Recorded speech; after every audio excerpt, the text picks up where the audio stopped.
Drone video captured the scale of damage inflicted on Gaza City's Ramal neighborhood Tuesday after a night of intense bombardment from Israeli airstrikes. AP's Joe Fetterman explains what makes these attacks different from previous conflicts in the region. This is Gaza City's business district. Now, in the past, Israel has tended to go with sort of pinpoint airstrikes in Gaza City. You could drive through the streets and you could see one building that's been hit very hard, and all around it, everything remaining intact. This time, that's not the case. We've been looking at, and you could see strings of buildings taken out, even entire blocks that appear to have been flattened. So that is a different type of tactic that we've seen in the past. I think it's a reflection on how seriously Israel's taking this attack, and it shows just how much damage could be inflicted in the coming days. He said, we were playing PlayStation when the roof fell upon our heads.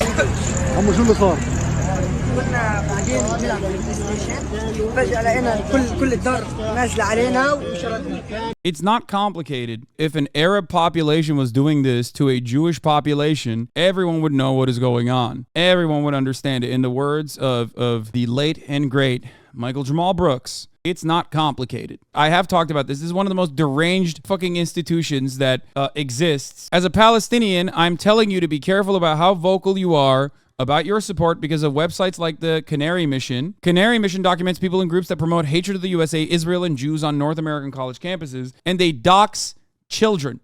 Okay? They do.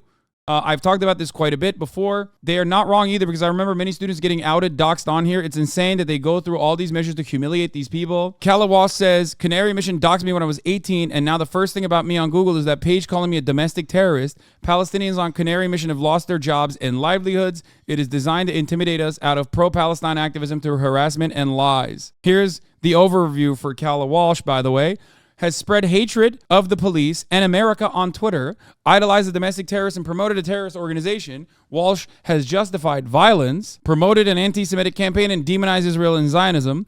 As of June 2022, Walsh was an organizer with the Boycott, Divestment, and Sanctions movement and a member of BDS Boston. Also that month, Walsh promoted the Mapping Project, the BDS Boston campaign targeting Jewish and pro-Israel institutions in Massachusetts. Her infamous quotes were, "Kill the cops inside your head and kill the boss inside your head. Cambridge pigs are still pigs. They serve to protect capital and empire. History makes a lot more sense when you understand the U.S. has never been fundamentally opposed to Nazism. In fact, it served as its very inspiration, has been keeping the leading force in keeping Nazism alive after World War II." Wait, which one is those promoting hatred for the USA, Israel, or Jews?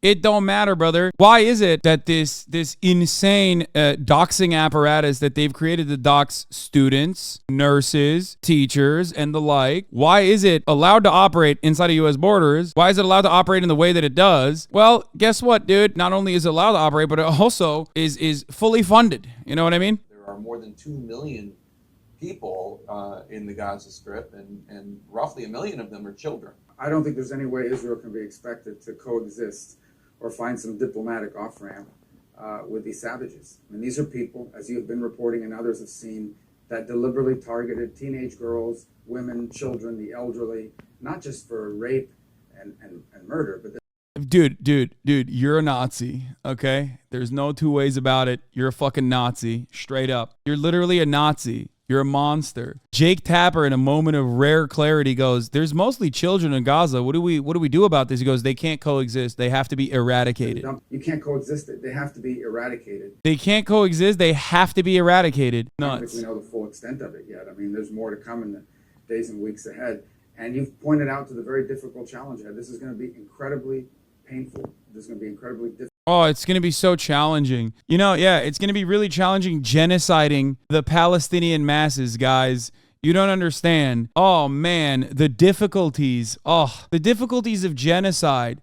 It's just like really going to hurt Marco Rubio's feelings, you know? The Israeli military is mobilizing a record number of reservists, some 360,000, as observers are anticipating a ground operation in Gaza. The IDF is also amassing tanks and other military vehicles near the border with the Palestinian territory, and Prime Minister Benjamin Netanyahu has vowed retaliation on Hamas like never before. Keep in mind, a ground operation could get complicated. Gaza is very densely populated. It puts civilians in the middle of urban warfare, where Hamas can utilize narrow city streets and a complex network of tunnels that can be used to move fighters, store weapons, and launch a series of attacks. General, you described the targeting of tunnels and areas along that border. There were civilians in Gaza that were trying, or rather were told to evacuate a certain crossing, and this Rafah crossing right here. And it's been complicated partly because it was targeted. Dude, Hamas does unjustifiable shit, okay? The media's like, they're literally doing nuclear holocaust to Israel. Israel does clear-cut definitional war crime. It's really complicated how the Israeli War Crime Brigade did yet another war crime, but I will do everything I can to not say that it's a fucking war crime. Dude, they bombed a border crossing. What do you say to that? It's not complicated. It's a fucking war crime. Obviously, you mentioned some of the complications regarding a ground operation. What about the fact that Hamas is holding some 100 to 150 hostages, potentially some American citizens? How does all of that, the difficulty of getting civilians out, and the fact that there are hostages in Gaza, alter the calculus for the Israeli Defense Forces? Well, obviously, you'll have teams standing by that could do an emergency hostage rescue operation. If you could identify where the hostages are, if you could get entrance into that area with sufficient force to rescue them. But, you know, it's in Hamas' interest not to execute those hostages. Yeah. They need those hostages as bargaining leverage at the end. So you're going to hear a lot of threats. You may have some out of control people who do want to kill the hostages, but my bet would be that the Hamas leadership will not want to give up those hostages. This is the most honest assessment I've ever seen. This is the first time I've seen in Western media where they're even talking about like Hamas as like I mean, obviously they're saying Hamas is bloodthirsty and whatnot, but at least they're like recognizing that there was like a tactical purpose. This is a military guy, so he has to fucking be like, here is the tactic as to why they're doing this. Everywhere else, including Joe Biden, has been like, no, they just took them because they're like horny to do like gang rapes on all the hostages or some shit. This right here is Gaza, and this is Israel. This is part of the border. What really stands out to me are breaches in the border wall where Hamas broke through. They executed an attack unprecedented in the history of Hamas without Israeli intelligence having a clue that this was going to happen. How is that possible? It's possible by just working with people you trust, keeping the circle of knowledge small, and only talking face-to-face, no electronic communications. Hamas has been there for a long time. We cannot underestimate their sophistication. It's a mistake to think that they're just terrorists out there waving AK-47s. This is a sophisticated military force. They prepared this for a long time. Now, how many Hamas fighters are there? 15,000, 20,000? We saw maybe 2,000 committed in this operation. So they've got lots of forces left behind and ready, and no doubt will. He's literally 100% right, except for when he said Hamas is very well trained. I think this last military operation was the first time Hamas, or at least all the Palestinian coalition, the Palestinian forces, looked well trained. But every other aspect of it is correct. I'm going to keep it $150. America is spread too thin, boys. We don't have enough munitions to supply Ukraine. We have to go to our client states to help to supply Ukraine. We do not have infinite resources. And here it is. Well, meanwhile, this is important too, because even Iran is saying Iran was not behind the Hamas attack on Israel. That's what Khomeini said. Iran's supreme leader has denied any involvement in the Hamas attacks on Israel. He told an audience at a military academy that Tehran supports and defends Palestine and its resistance. Supporters of the regime and some officials of the occupying regime have said some nonsense comments over the past few days. They introduced Iran as the one who is behind this operation. They made a mistake. Let's speak now to Dorsa Jabari. She joins us live from Iran's capital, Tehran. Dorsa, give us an idea of just how significant it is that we've got the supreme leader coming out himself to deny any involvement from Iran in this Hamas operation. Pretty fucking significant, dog. Like, actually. Isn't Iran the only state that supports the one-state solution? Iran and myself. No, Israel cannot go too far in the West's eyes. What do you mean? Look at the last couple of days, brother. And guess what? Why should they feel like they can go too far in the West's eyes? Look at the Western reaction. It is just a lack of reaction or a straight up justification, or even worse, a demand for more bloodshed. Israelis are pissed at Bibi and Ben Gvir. Says, Mr. Prime Minister, go outside, face the media, and apologize. 1,000 people were murdered on your watch, sir. And where were you, Ben Gvir? You're the world champion in bullshitting. Where are you, Mr. Handgun on Twitter? We will never forgive you, never. Dude, this is why I said, for the record, this is why I said I think that if they blow up the fucking hostages that Hamas has currently, can you imagine? You're Israeli, okay? You know that your family member is currently being held hostage by Hamas, okay? Inside of Gaza, which they are. And then the fucking far right security apparatus literally says, "Oh, you're done. Like they're as good as dead. We're just gonna kill them by our own hands, or we're gonna keep bombing." Even after Hamas said, like, we're gonna start executing hostages if you keep bombing Gaza. That's why I said I don't believe Israel will be the same after that. I know that there are a lot of people out there who want to fucking kill all the Palestinians, but I still think that he has a lot to answer for, especially when one of the first moves that the IDF did, instead of securing the southern towns, was to start bombing Gaza. When your people are dying in the streets, okay? When your people are fucking dying in the streets, and and you can't even take back your fucking precincts, and you immediately hit the one button that you know, which is like genocide Palestine button, okay, and you keep hitting it over and over and over again, that is an insane response, dude. It's like, oh shit, do we have to secure our own towns where our citizens are being killed? Wait, hold on, there's a journalist right there. Let me fucking snipe him in the chest, because that's what I know best. That is basically, at that point, not a state that cares about its own citizens, a state that cares about anything but genocide. Because Bibi Netanyahu doesn't care about anything but his own fucking ass. That's all he gives a shit about. All he cares about is maintaining power. That's why he put Ben Gvir and many other right-wing, further to the right people in his coalition. Oh, Piers Morgan asked me to go talk about Israel Palestine, but I don't think I'm going to do it. Joining us now is Naila Shrawa, Oxfam Regional Country Relations Manager in Gaza City.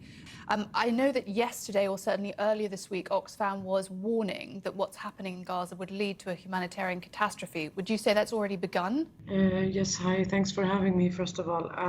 Yeah, I mean, it's very obvious that the crisis is increasing rapidly. We are extremely worried because of the tightening of the Israeli siege. We have to be aware that the Israeli siege has been there for more than 15 years. And so when you ask me about electricity, we never had a full day of electricity since more than 15, 16 years. Now we have zero electricity. Before, at the best times, we had 8, and that's just an example, 8 hours, I mean.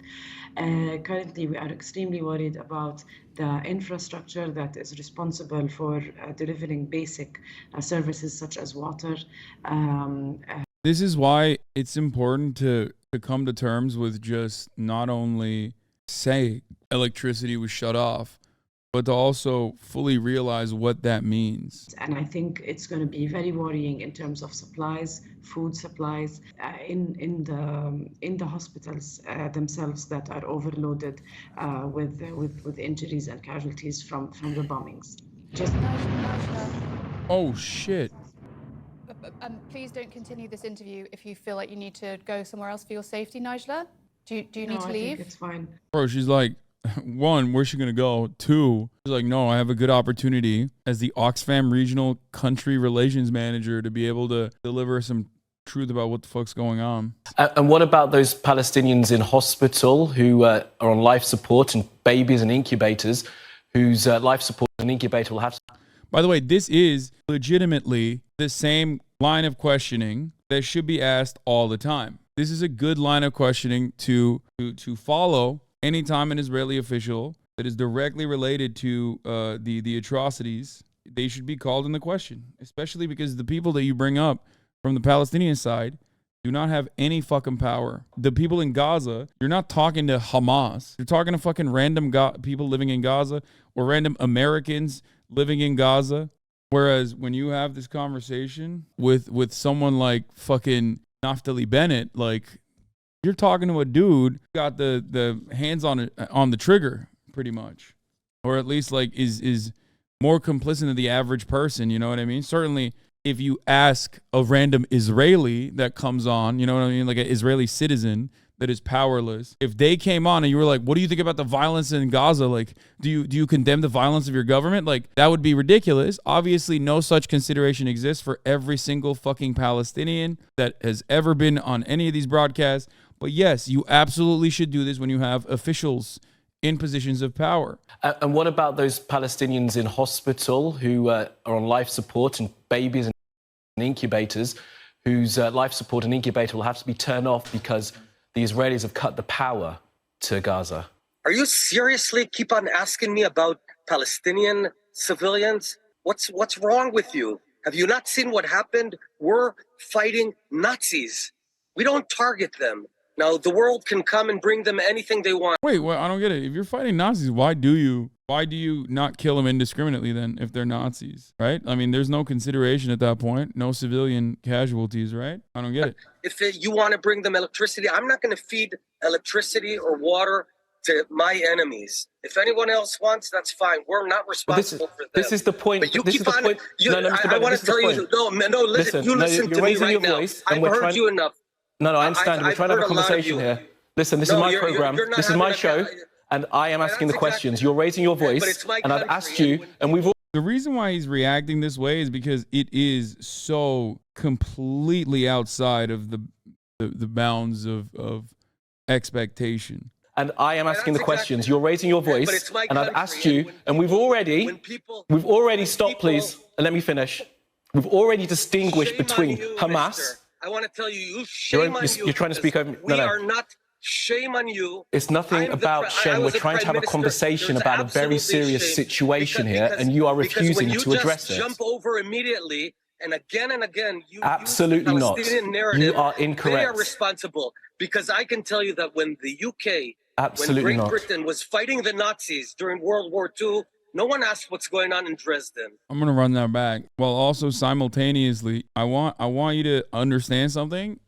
Just when he's talking about Dresden, okay, bombing of Dresden, we are talking about a population that is 47% 14 and under. Responsible, because I can tell you that when the UK, absolutely when Great Britain was fighting the Nazis during World War II, no one asked what's going on in Dresden. It was the Nazis targeting London, and you targeted Dresden. So listen, shame on you if you go on with that false narrative. We're not talking about that, and in hindsight, many people have listen.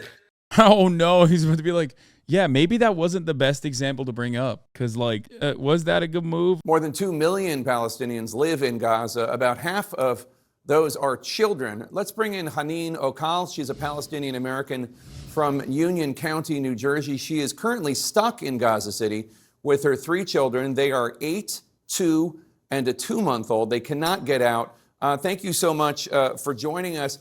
Has the U.S. Embassy been able to give you any help to get out? We tried to contact the U.S. Embassy so many times. Unfortunately, they couldn't help us at all. I contacted them through the phone, via email. I texted, and I called different numbers, but nobody, I couldn't hear back from any. I don't know if we're going to make it, but I am absolutely looking forward to the help of the U.S. Embassy. There needs to be a way for you to get out. I mean, you're not Hamas. You're an innocent person. Okay, I think that he's fair.